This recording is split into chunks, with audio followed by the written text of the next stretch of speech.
After a night of drinking, just decide to go to one of the fast food joints to get some fast food, meaning like Frisch's Big Boy or what, Farmer's Dog, whatever the hell. A sit-down restaurant. So we're wasted. So we go into this restaurant, and it was a Big Boy. It's what Frisch's Big Boy. So we sit down, and the waitress comes up to the table. And she says, "Okay, gentlemen, I'll take your order. What will you have tonight?" So each of the guys has some kind of thing that they're going to order. In reference, I'll take a big toy instead of a big boy. I'll take a big toy. So they come to me and they go, "Okay, sir, what would you like to have tonight?" And I'm looking at it, and I'm about half in the bag, and I go, "I think I'll have a tender groin. And if you could dress that groin, you think?" Oh man, this waitress just goes gets the manager. The manager comes to the table and says, "What did you say to my waitress?" And I said, "I want a tenderloin, and I would like the tenderloin dressed." That's not what she said. She said, "Well, she misunderstood." Okay, Painter, one more.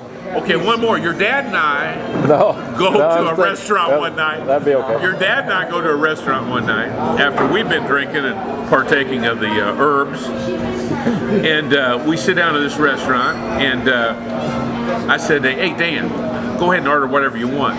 It's on me."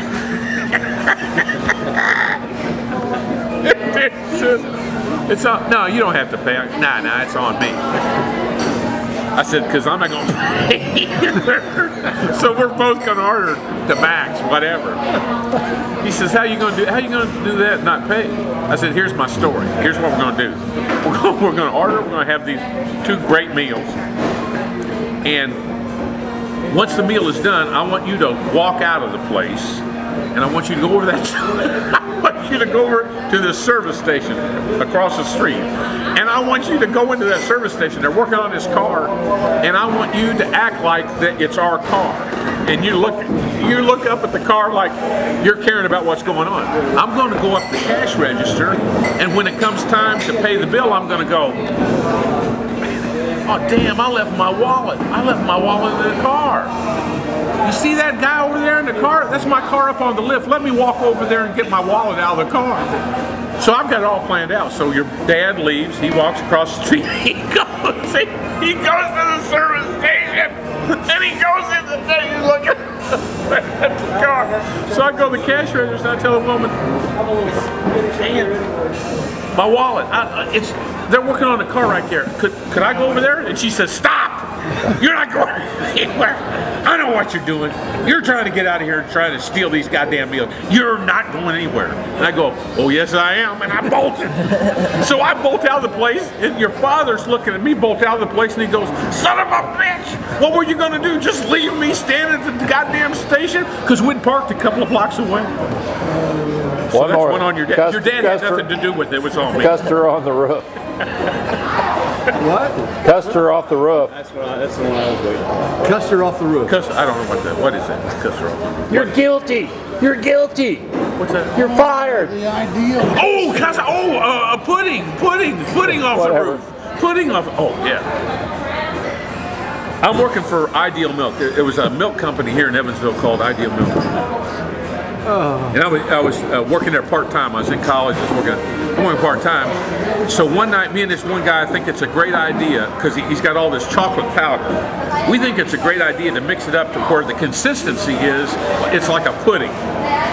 So we mixing this batch up, and it's thick, like pudding. And he says, "You know what we ought to do?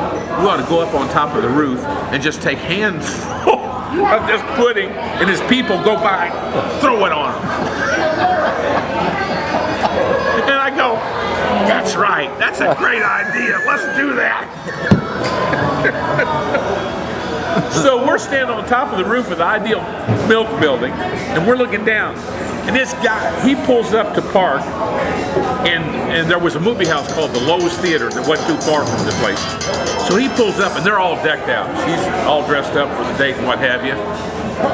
He's got on this beautiful little white sweater. He's got like a sport coat on, what have you.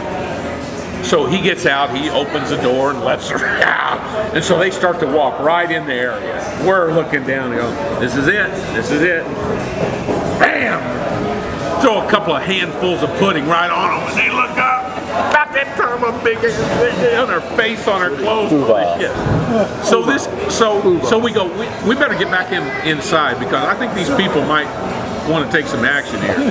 So we go back inside. So they do. They come in. This is at night now. They come in the place at night, and the manager, the general manager, is there, and he says, "What can I do for you?" And they go, look at this. We're the two guys that were up on the roof are working here tonight. They did this. Well, there are only a couple of guys working here tonight. I'll call them up here.